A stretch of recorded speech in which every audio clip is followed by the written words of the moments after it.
Ассалаумағалейкум қазақ елі. Мынандай бір комментарий келіпті. Майқы бидің орыстар туралы айтқаны бойынша бір видео түсірші деп. Соған байланысты айтатын болсақ, мән баласы Майқы бабамыз көріп келіп болған екен. Түс көріп отырып, ол кісіге аян келеді екен.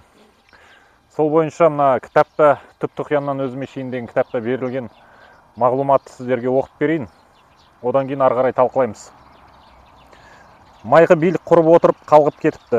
Жанындағы билердің бірі мұны ұят көріп, Майқы ұйқысынан сергісін деп тамағын кенеп жөт керініпті. Сонда көзін ашып алған Майқы, қап шіркін-ай, аяғын біле алмай қалдым-ау, депті. Майқы би ұйықтап қалғып отырған жерінен билері жөтеліп, жаңағы оятып жіберген ғой. Сол кезде жаңағы Майқы би қап шіркін-ай, аяғын біле алмай қалдым деп, жаңағы түсін аяғына дейін көрмегенін айтып қапаланған болатын.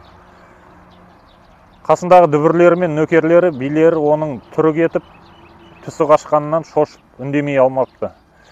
Сөзді өзі бастап, әрі қарай жалғап кеткен деседі. Көзі қысық, тісі қисық, түстіктегі жаудан көзі шегір, өзі жемір, жаудан үрім бұтақ, зау затым көп қорлық көріп, көп азап шегеді екен. Тілінде, дінінде құртады екен.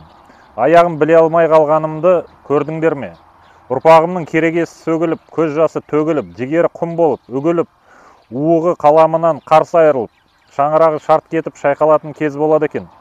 Ұрпағым ынжықтық көрсетіп, мына маған жағын жара алмай отырған сендерше, оның айтқанына көніп, айдауына жүріп, зорлығына, қорлығына мөнді деп, ұзақ уақыт соның табанында таусылады екен. Әттең шіркін аяғым көргенімде шаңырағы шайқалмауының амалын осы бастан іздестіретін едім.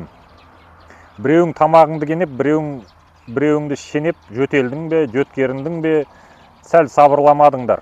Мажалы алғашқы бағыну, жағынуды, шағынуды да өз тұқымымыз бастайды екен.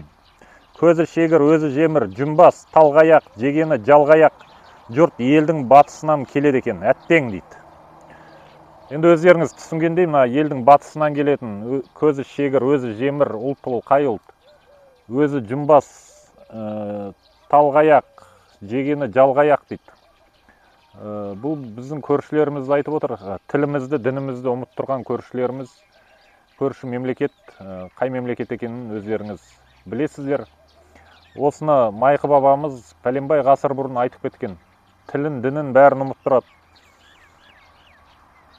Ұрпағымның керегесі сөгіліп, көз жасы төгіліп, жігері құм болады деп. Үгіліп, уығы қаламынан қарсы айырылады, шаңырағы шарт кетіп шайқалатын кез болады екен деп Майқы бабамыз осыдан бәленбай ғасыр жылдар бұрын айтып кеткен. Соның айтқанының бәрі дәл келді деп айтсақ қателеспейміз.